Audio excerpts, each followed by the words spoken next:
Now, Mark, I want to go on to something different, which is a very strange story that we've picked up on this week. Um, it's funny, but it's also a little bit odd and quite serious in a way, and it relates to a wedding photographer. Now, it doesn't matter whether you're a wedding photographer or not. This is still going to be of interest to you, Yeah. okay? Because anyone could be in a similar sort of situation, regardless of the shoot. So, Mark, do you want to explain it? Yeah, so I mean, actually, I've got my wife to thank for finding this one on BuzzFeed. She said, "You got to check, you got to check this out." Um, and it's not April the 1st either, by the way. But yeah, basically, a photographer from Johannesburg shot a wedding back in 2019, and it concluded in the usual way. The bride and groom are very happy. I think it was photography and video, but both bride and groom are very happy with the results. Really, really happy, and that was it. Everything was concluded. Everyone went on with their lives. But 4 years later, which I think was a couple of weeks ago for the photographer, basically had the bride contact him. And basically the bride said, how are you? And the photographer's like, yeah, I'm fine. He said, well, not sure if you remember me, but you took some photos of me and for my wedding. But me and my husband are now divorced, and we won't be needing the photographs anymore. So we'd like a full refund, please. Mark, shall we, sorry to interject there, shall we read the transcript? Because we've got the transcript, haven't we, We here? do. We Okay. do. And it's really interesting reading, listening. Okay. And so why don't we do this, Mark? Why don't All you right. be the customer and I'll be the photographer, Romeo? Okay. Okay. So you start, okay, because if you're out there and you listen to this, have a listen to this, because we're going to read the transcript out as it was as it actually happened. Yeah. Now, please do bear in mind the grammar from the customer isn't the best, so it's a bit strange to read. So it's not that I can't read. And also, the guy was called Lance Romeo, and she her first one, she starts, "Hi Romeo, how are you?" Question mark. I don't know if you still remember me. You did photo shoots for me at my wedding in Durban in 2019. Hey, I'm okay, thank you. Trust you're well. Yes, I remember. How may I be of service? Well, I'm now divorced, and those pictures, I and my ex-husband don't need them anymore. You did a wonderful job on them, but they went to waste as we are now divorced. I will need a refund of the amount we paid you because we don't need them anymore. Pardon me? This has to be a joke, right? No, dear, I'm very serious. Oh, I'm very sorry to hear that you and your husband are divorced, but as I'm sure you can figure out, that's not going to happen. Photography is a non-refundable service once I've already delivered to you the service and the pictures. I can't refund you because I can't untake the pictures. Take care now. Now, you'd think that would probably just stop it there, wouldn't you? But no, this carries on, people. Okay, so that is something you must have in your contract, that no refunds. Again, that are no refunds. I think it's most meant, but never mind.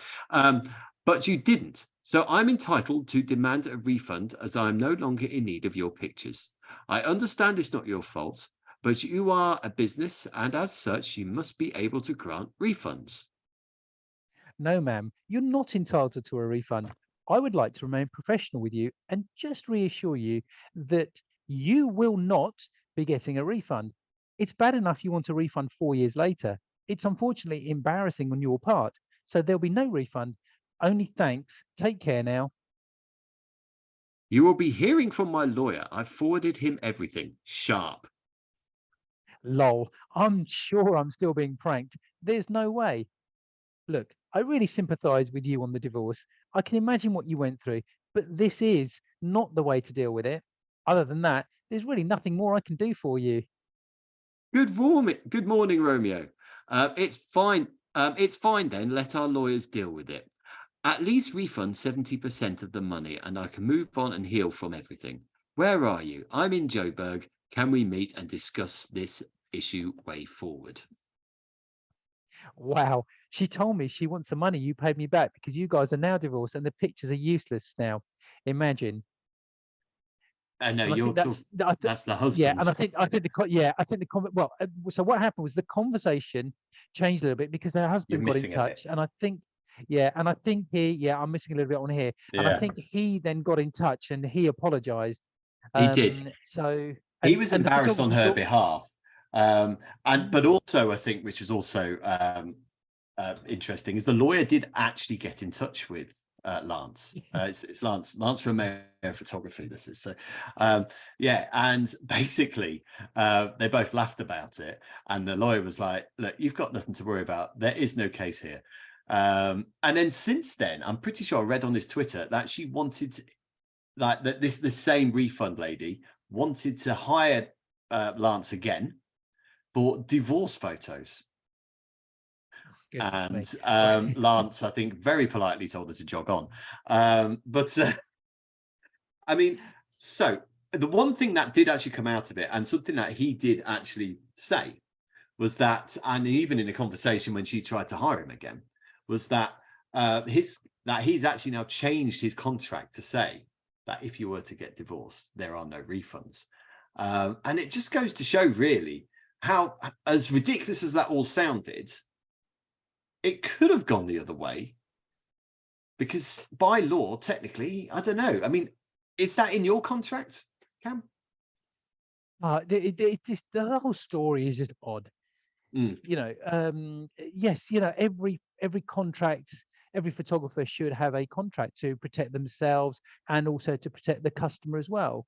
You know, that's just, and you can pick holes with with every contract. I'm sure some photographers have been in a situation where, a customer has said something, complained about something, and they've looked in their contract and thought, oh, actually, this contract isn't quite watertight. I guess a good lawyer is going to, be able to pick anything apart, really. mm. So, I mean, it's just beyond really comprehension that this has happened. I mean, I like the bit really, which says, well, okay, well, look, let's agree on 70% I here. know. Um, Something isn't quite, yeah. So something isn't quite right there, is it? But actually, I guess, Mark, the serious message from this is for all photographers, wedding photographers, portrait photographers, commercial photographers, content creators. Do Yeah. you have a contract in place of any sort? Okay, and if you haven't, then you should do. Then you should look at Mm, it. No need to panic. Just do it. If it's something that you did some time ago and you've not updated it, then you need to look at that.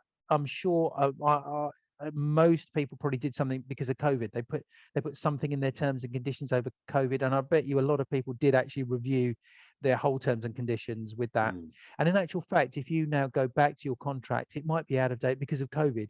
So mm, always keep your contract up to date. I can guarantee that someone's going to be able to pick holes in it and say, you weren't happy with your photos, that the photographer, you signed a contract somewhere along the line, that holes might be found, and you may end up having to refund some money back and that type of thing. But I think this is an odd one, but there's a lesson to be learnt there as well yeah. from photographers, and too many people taking risks. And it's like that thing, it's not just wedding photographers, but we get it now from a lot of places of work that we go to, where they want you to sign a risk, they want you to do a risk assessment. They want you to make sure that your equipment is pat tested. You've got to have a number of things in place. Some people are asking for 10 million pounds public liability insurance. We have that because of the work that we do. But Mm, to ask a lot of photographers to put in place 10 million pound public liability insurance is, when they send the risk assessment through, it's not really for photographers, but they're sending it out. Venues are protecting themselves, I guess. yeah. That's So basically I what think it is. so I think the lesson there learned is check your contracts and look at it and get that up to date.